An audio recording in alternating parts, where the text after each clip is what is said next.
बिस्मिल्लाहिर्रहमानिर्रहीम, अस्सलाम वालेकुम। शहर इक़्तिदार से मैं हूं ईसा नकवी और मेरे साथ मौजूद हैं सदीक जान। प्रोग्राम वही है, लोग भी वही हैं, मौज़ूआत भी वही होंगे, लेकिन प्लेटफॉर्म मुख्तलिफ है। ये एक नया चैनल है जिससे हम शहर इक़्तिदार का प्रोग्राम कंटिन्यू करेंगे। उसकी वजूहात कुछ टेक्निकल वजूहात हैं जिसकी वजह से हमारा जो गुज़श्ता चैनल है उसके ऊपर वीडियो डिस्ट्रीब्यूशन में प्रॉब्लम आ रहा था। उस वीडियो को यूट्यूब खुद दुरुस्त तरीके से डिस्ट्रीब्यूट नहीं कर रहा था। उसकी वजह से फिर हमने पहले उनके साथ टेकअप किया और फिर ये ज़ाहिर टेक्निकल मामला हैं, उसकी मैं डिटेल में नहीं जाता, लेकिन इस नए चैनल का आगाज़ करने का मकसद ये है कि ताकि आप लोगों के साथ राब्ता जो है वो बिला तातुल बिला ताख़ीर जो है वो जारी रहे। एक चीज़ मैं आगाज़ में कह दूं कि तकरीबन 51,000 से ज़्यादा लोग शहर इक़्तिदार के दूसरे चैनल के ऊपर जो ओरिजिनली हमने स्टार्ट किया था उस पर हमारे साथ मौजूद थे, और उस चैनल को छोड़ना यकीनन एक बहुत ही मुश्किल काम था। आपको मालूम है कि ख़ास तौर पर 51,000 ऐसे लोगों को इकट्ठा करना जिनके लिए आपने ना ये दरख्वास्त की हो अपनी वीडियो में कि आप चैनल को सब्सक्राइब करें और घंटे का बटन भी दबा दें, लेकिन इस चैनल के आगाज़ के ऊपर ना मेरा ये मिजाज है ना सदीक जान का कि हम अपने चैनल के अपनी वीडियोस में ये कहें, लेकिन इस चैनल के हवाले से सदीक जान साहब आपकी इजाज़त से मैं ये कह देता हूँ कि जनाब आप लोग अब इस प्लेटफॉर्म को जो हमारे शहर इक़्तिदार के रेगुलर व्यूअर्स हैं, सब्सक्राइबर्स हैं, वो इस चैनल को जो है वो ज्वाइन कर लें, इसको सब्सक्राइब कर लें, घंटे का बटन भी दबा दें ताकि आपके पास हमारी जो वीडियोज़ हैं इस प्लेटफॉर्म पर होने वाली वो अब यहाँ से मिलते रहें। कुछ वक्त तक हम जो गुज़श्ता प्लेटफॉर्म है उसके कम्युनिटी पेज के ऊपर अपनी इस चैनल के ऊपर अपलोड होने वाली वीडियोस पोस्ट करते रहेंगे। मैं अपनी कम्युनिटी पेज के ऊपर, सदीक जान अपने कम्युनिटी पेज पर, और हम इसको ट्विटर के जरिए भी प्रमोट करने की कोशिश करेंगे ताकि कम से कम जो 51,000 लोग हमारे साथ उस चैनल के ऊपर, 51,000 से ज़ायद लोग मौजूद थे, वो हमारे इस चैनल के ऊपर हमें रेगुलरली फॉलो कर सकें। अब आ जाते हैं हम आज की वीडियो की तरफ, और उस वीडियो का आप थंबनेल देख चुके हैं। 23 मार्च को अपोजिशन जमातें एक लॉन्ग मार्च या एक मार्च करने जा रही हैं, एहतजाज करने जा रही हैं। 23 मार्च यौम पाकिस्तान की तारीख से जुड़े हुए अहम तरीन दिनों में से एक है। यौम आज़ादी के बाद जिस दिन को सबसे ज़्यादा जिसे कहते हैं कि बेहतर तरीके से मनाने की कोशिश की जाती है वो 23 मार्च का दिन है। आपको मालूम है कि एक बड़ी तकरीब का इनेकाद भी होगा इस्लामाबाद में, और ऐन उस दिन अपोजिशन जमातें जो हैं वो एक एहतजाज करने जा रही हैं। इस वीडियो में हम बात करेंगे जो हुकूमत का पहला और बड़ा रद्द-ए-अमल आया है इस एहतजाज की कॉल, इस मार्च के हवाले से उसके ऊपर सदीक जान से बात करेंगे कि क्या रद्द-ए-अमल है। लेकिन उससे पहले सदीक जान साहब, मुझे एक चीज़ जिसको आपको याद होगा कि 2014 में जिस वक्त वज़ीर-ए-आज़म इमरान खान और ताहिरुल कादरी साहब एहतजाज कर रहे थे, पार्लियामेंट के सामने मौजूद थे, उस वक्त जो उस वक्त हुकूमत में जमात थे मुस्लिम लीग नवाज़, उसने बहुत ज़्यादा एतराज़ उठाया था और ये कहा था कि चीन के सदर शी जिनपिंग का दौरा पाकिस्तान इस वजह से नहीं हो सका क्योंकि ये लोग वहाँ पर मौजूद थे डी चौक पर। हालांकि आपको याद होगा कि उन दिन उन्होंने कहा था कि हम यकीन दहानी करवाते हैं, दौरा हो हम साइड के ऊपर हो जाते हैं, इस किस्म की बात आपको याद होगा। लेकिन यही अपोजिशन, यही जमात जो पहले उस वक्त हुकूमत में थी, 16 दिसंबर पाकिस्तान के साने मशरक़ी पाकिस्तान वो तारीख़ हो, चाहे 23 मार्च हो, या फिर जब पाकिस्तान की पार्लियामेंट में कश्मीर जैसे मौजू के ऊपर 5 अगस्त 2019 के बाद डिबेट का मामला हो, ये वो तमाम मौक़े हैं जिस वक्त पूरी दुनिया के सफ़ीर मौजूद हों। इनको इस्तेमाल करना है ऐसी तारीख़ों को अपने एहतजाज के लिए। आपको क्या लगता है ये क्यों ये प्रोमिनेंस लेने के लिए, ज़्यादा मीडिया कवरेज लेने के लिए ये एक टैक्टिक है या क्या है? देखें, जो 23 मार्च और 14 अगस्त में फ़र्क ये है कि 23 मार्च को तो ज़ाहिर है आपको पता है सड़कें यहाँ पर बंद होती हैं, मोबाइल फ़ोन बंद होता है और सिक्योरिटी बहुत सख्त होती है क्योंकि आपको पता है परेड होती है और ये सबसे बड़ा एक इवेंट होता है। यानी उस दिन आपको पता ही है कि परेड में जो चीज़ें होती हैं, और 75वां साल पाकिस्तान का है तो इसको वैसे तो अमूमन 60वीं सालगिरह जो है वो डायमंड जुबली होती है, लेकिन 75वीं सालगिरह को भी जो है वो कॉमनली ये कहा जाता है कि ये डायमंड जुबली है। तो पाकिस्तान की तारीख़ का एक बहुत बहुत बड़ा अहम संग मील है कि वो ममालिक जो कहते थे कि पाकिस्तान नहीं बचेगा, और आपको याद है कि ये कहा गया कायदे आज़म की तरफ से कि पाकिस्तान एक वो रियलिटी है जिसको कोई अनडू नहीं कर सकता। तो उस तारीख़ को, उस दिन को जो है वो एहतजाज के लिए इस्तेमाल करना, बिल्कुल मेरा ये ख्याल है कि जब शेख रशीद साहब बार बार कहते रहे, और आज उन्होंने कहा भी सही, कल उन्होंने कहा भी सही प्रेस का, उन्होंने मीडिया टॉक करते हुए कि जी मैंने इनको बहुत कहा था कि आप ना आएँ, और उसकी वजह ये थी कि एक तो OIC हो रही है, फिर 23 मार्च है। मेरा ये ख्याल है कि ये ना एक असाब की जंग थी। इनको ये लगा परसों मौलाना फजल रहमान साहब को और PDM को कि हम जब अनाउंस करेंगे ना कि जी हम तो 23 को ही आ रहे हैं, तो इस्टेब्लिशमेंट हमारे साथ रब्ता करेगी, फ़ौज रब्ता करेगी, हुकूमत कोई वो करेगी, या फिर ये चाहते थे कि तसादुम होना बिल्कुल उसी तरह का जैसे आपने कल कराची में देखा। देखें, कराची में 1 माह से धरना चल रहा था, एहतजाज चल रहा था, मीडिया पे कई चैनल्स पे टिकर तक नहीं चल रहा था, कोई तवज्जो नहीं थी। कल तसादुम हुआ ना, तकरीबन 70% टॉक शोज उसी के ऊपर थे। तो ये चाहते हैं कि तसादुम हो क्योंकि इनके पहले कुछ रहा नहीं है। लेकिन मेरे लिए बड़ा हैरानकुन था कि हुकूमत की जानिब से ये रद्द-ए-अमल आना कि अब तारीख ना बदलना, अब तुम आओ 23 को। अब शेख रशीद साहब ने जो 5-6 इंपॉर्टेंट बातें कही ना, उसमें क्या क्या कहा। एक तो उन्होंने कहा कि 3.5 साल में एक भी बिल या मोशन ये अपोजिशन असम्बली के अंदर रिजेक्ट नहीं कर सकी, हुकूमत को नुकसान। हालांकि ये वो 20-20 लोगों के राब्तों की बातें भी कर रहे थे कि 20 लोग राब्ते में हैं, 18 लोग राब्ते में हैं। अच्छा, मैं आपको 2 इंटरेस्टिंग बातें बताऊँ इसनकवी साहब। एक तरफ ये कहते हैं कि इमरान खान कठपुतली है, आलाकार है और फ़ौज के सामने इसके सांस नहीं निकलता, ये बात नहीं कर सकता, जो इसको फ़ौज कहती है वही करता है। दूसरी तरफ कहते हैं कि इमरान खान ने जो धमकी दी है ना कि मैं ख़तरनाक हो जाऊँगी, ये फ़ौज की धमकी दी है। फ़ौज को है। भाई आप तो कहते हैं कि कठपुतली है, ये सिलेक्टेड है, ये उनके सामने सर उठा के बात नहीं कर सकता, उधर आप कहते हैं कि उनको धमकी दे रहे हैं। एक बात आपकी ठीक होगी ना, दूसरी बात क्या है? दूसरी बात कहते हैं कि इमरान खान की फ़ौज से लड़ाई हो गई है और अब ये घर चला जाएगा।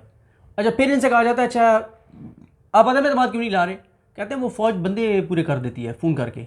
मतलब कि 3 इनके मुतज़ाद बयानात हैं। बिल्कुल, मतलब कि यार कहीं से एक दूसरे से मिलते जुलते नहीं है। ठीक है, अगर 20 बंदे आपके साथ राब्ते में हैं, 22 बंदे आपके साथ राब्ते में हैं, तो भाई ले आओ ना अदम एतमाद। ठीक है, और अगर फौज इमरान खान के साथ खड़ी है और इसलिए आप अदम एतमाद नहीं ला रहे, तो फिर आप ये क्यों कहते हैं कि फौज की इमरान खान की लड़ाई हो गई है और इस लड़ाई की वजह से इमरान खान को घर भेज दिया जाएगा? तज़ादात का मजमू है। अच्छा, अब आ जाए जनाब शेख रशीद साहब ने आगे कहा, उन्होंने कहा ये 1.5 साल मजीद जलील और ख्वार होंगे, यानी कॉन्फिडेंस था, पूरे एतमाद थे, उन्होंने कहा ये जलील और ख्वार होंगे। फिर शेख रशीद साहब ने कहा कि ये जो कह रहे हैं ना इमरान खान वाकई सड़कों पर आ गए तो वो ख़तरनाक होगा, और इमरान खान इन्हीं को ही कहा है। उन्होंने कहा ये अगर कोई समझता है ना इस्टेब्लिशमेंट को कहा है, उन्होंने कहा बेवकूफ़ हैं, इस्टेब्लिशमेंट और इमरान खान के ताल्लुकात बिल्कुल ठीक हैं, एक ही लाइन एंड लेंथ पर हैं। फिर उन्होंने उनसे सवाल हुआ सदारती निज़ाम और एमरजेंसी के ऊपर, तो उस पर शेख रशीद साहब ने कहा कि अभी तक क्योंकि काबीना में ऐसी कोई बात नहीं आई सदारती निज़ाम के हवाले से या एमरजेंसी के हवाले से, तो मैं इस पर कोई तबसरा नहीं करूँगा। फिर उन्होंने इन पर तनकीद की, उन्होंने कहा कि इमरान खान के जो खुशकिस्मतियाँ हैं उसमें से एक खुशकिस्मती इमरान खान की ये है कि इमरान खान को एक ये नालायक निकम्मी, और वो तो शेख रशीद साहब आगे फिर पूरा एक उनका एक वो होता है। बहरहाल मैं आपको एक बात बताऊं, शेख रशीद साहब जो है ना, इस हालांकि ये जो जुमला है इसके मेरा ख्याल है कि जो जुमला हुकूक होते हैं वो अदील वड़ाइच के पास है। मेरा ख्याल है कि उन्होंने ये वो और बात या किसी और ने कहना शुरू किया। नहीं, अदील वड़ाइच ये कहते होते हैं कि इमरान खान को हुकूमत करनी आती है, नहीं आती, अपोजिशन करनी उसको आती है, तो वो ये बात कहते हैं। शेख रशीद भी ये कह रहे हैं कि सड़कों पर वाकई ख़तरनाक होगा। फिर उन्होंने कहा कि मीडिया ना हो तो इन लोगों को तो लोग जो है वो नाम ही भूल जाए, अपोजिशन का कह रहे हैं, इतनी नालायक अपोजिशन है और इनसे कुछ नहीं होना।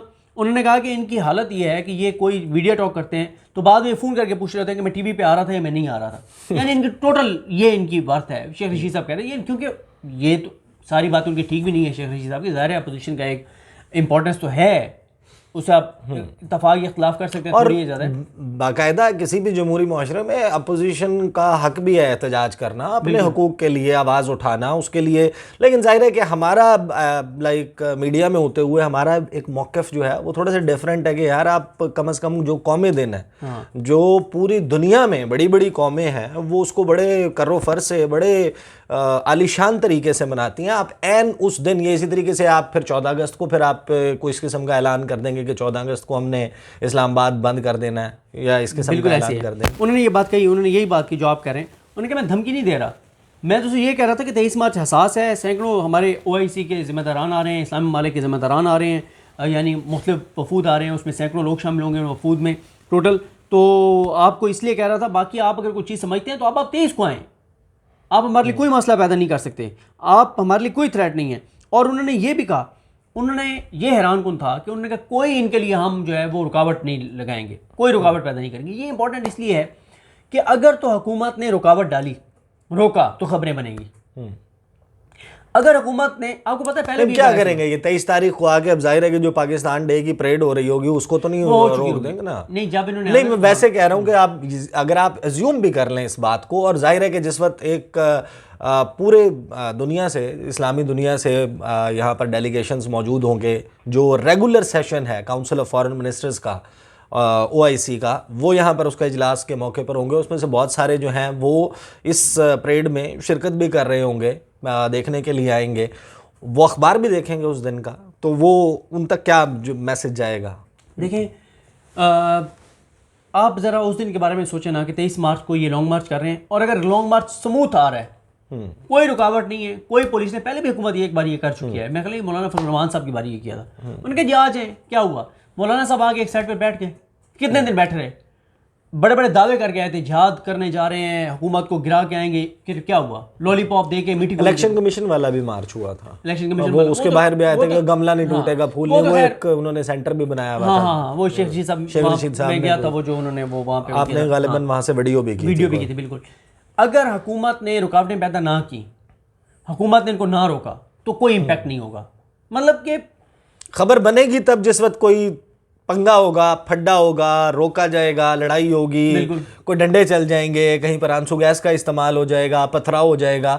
जाहिर है कि अपोजिशन जब भी कोशिश, यानी कि कोशिश ज़रूर की जाती है कि किसी तरीके से माहौल बने, कैमरे आएँ और वो कैमरों को देख के फिर ज़्यादा ही वो बिल्कुल ऐसी है। अच्छा, वैसे ये है कि ये खुद कोई बहाना शायद बनाकर और आगे पीछे कर लें। अच्छा, इनके एक और मसला ये भी है कि इन्होंने लंबा नहीं बैठना, क्योंकि आगे अप्रैल में माह रमज़ान है, तो वो फिर इसी दौरान, क्योंकि बलदियाती इंतखाबात, तो ये इनकलाब माह रमज़ान के बाद क्यों नहीं ले आते? गर्मी ज़्यादा हो जाएगी। अच्छा, फिर गर्मी में तो भी ज़ाहिर है, देखिए शदीद सर्दी में, शदीद गर्मी में, बारिश के मौसम में, रमज़ान में तो इनकलाब ला नहीं सकते। ये वाहिद पाकिस्तान में ये इनकलाबी जमातें हैं जिनके जो लीडर हैं वो तब पाकिस्तान वापस आएंगे जब उनकी डील हो जाएगी, फ़ौज को गारंटी दे देगी, उनको जेल नहीं जाना पड़ेगा। ठीक है, दुनिया के वाहिद इनकलाबी लीडर हैं। तशबीह तो वो इमाम खुमैनी और नेल्सन मंडेला से देते हैं। अच्छा, फिर इनको इनकलाब भी चाहिए ठंडे मीठे मौसम में, हालांकि लोग शादियाँ इस हालात साजगार होने चाहिए। लोग हालांकि शादी ठंडे मीठे मौसम में करते हैं कि यार ठंडा मीठा मौसम होना चाहिए, बिस्तरे ज़्यादा इकट्ठे ना करने पड़े, ज़्यादा गर्मी ना हो, ज़्यादा सर्दी ना हो, ये क्या होगा। लेकिन ये इनकलाब ठंडे मीठे मौसम में लाना चाहते हैं। तो ऐसा इनकलाब दुनिया की तारीख में मैं दुनिया तारीख पढ़ी नहीं है, आप ज़्यादा पढ़ते हैं तो आपको पता होगा कि ऐसी कोई मिसाल मिलती है या नहीं मिलती। बहरहाल जी, ये मामलात हैं और हुकूमत जो है उसका रद्द अमल जो है वो डिफरेंट भी है, हैरान कुन भी है। अमूमन हुकूमतें जो हैं वो रेजिस्ट करती हैं और वो ये कोशिश करती हैं कि उसको रोका जाए, उसके ख़िलाफ़ एक, लेकिन जिस तरीके से शेख रशीद ने जितने कॉन्फिडेंस के साथ बड़े पुरअतमाद तरीके से ये कहा कि अब आप आएँ, आप आना चाहते हैं 23 तारीख को आएँ, तो बहुत ही इंटरेस्टिंग होगा कि 23 तारीख को अपोजिशन किस किस्म की हिकमत अमली इख्तियार करती है। अगर हुकूमत कोई रुकावट नहीं डाल रही तो फिर वो हेडलाइंस कैसे बनेंगी, मामला गर्म कैसे होगा, वो सारा मामला, तो वो उसको किस तरीके से ख़राब करने की या ख़राब ना करने की कोशिश की जाती है। हम शहर इक़्तिदार के प्लेटफॉर्म से उस सारे मामले पर नज़र रखेंगे। और आखिर में फिर एक मरतबा मैं कुछ बातें जो हैं वो दोहरा रहा हूँ और जानबूझकर दोहरा रहा हूँ ताकि बहुत सारे लोग जो फ्लो ऑफ द वीडियो में वो बात भूल चुके हों कि आप ये जो वीडियो देख रहे हैं ये एक डिफरेंट प्लेटफॉर्म पर है, ये वो चैनल नहीं है जिस पर हम रेगुलरली शहर इक़्तिदार की वीडियोज़ करते हैं। ये हमारे लिए बड़ा मुश्किल डिसीजन था कि 51,000 से ज़ायद लोगों को एक प्लेटफॉर्म पर इकट्ठा करने के बाद हमें उसको तब्दील करना पड़े, क्योंकि टेक्निकल वजूहात पे उस चैनल की जो नोटिफिकेशन है वो नहीं जा रहे थे, उसकी डिस्ट्रीब्यूशन वीडियोस की होम स्क्रीन के ऊपर और सब्सक्रिप्शन फीड पर उस तरीके से नहीं हो रही थी, लिहाजा हमें प्लेटफॉर्म तब्दील करना पड़ा। जिन लोगों ने इस प्लेटफॉर्म पर हमें आज ज्वाइन किया है उन सब से मेरी गुजारिश है कि आप इस चैनल को सब्सक्राइब कर लें और रेगुलरली अब यहाँ पर वीडियोज़ अपलोड होंगी और हम इसके कुछ अरसे तक बड़ा रेगुलरली और एक से ज़ायद मरतबा जो है वो इस जो भी वीडियो इस प्लेटफॉर्म पर करेंगे उसको अपने कम्युनिटी पेज के ऊपर, अपने ट्विटर के ऊपर प्रमोट करेंगे, ताकि जो मैसेज है, ज़ाहिर है कि हर बंदा हर रोज़ जो है वो अपने मोबाइल फ़ोन पर यूट्यूब नहीं देखता। अगर आप एक दिन के वक्फे या 2 दिन के वक्फे के बाद देख रहे हैं तो भी आपको मालूम हो कि हम इस प्लेटफॉर्म को तब्दील कर चुके हैं। घंटे का बटन दबा दीजिएगा। मुझे सदीक जान को इजाज़त दीजिए। अल्लाह हाफ़िज़।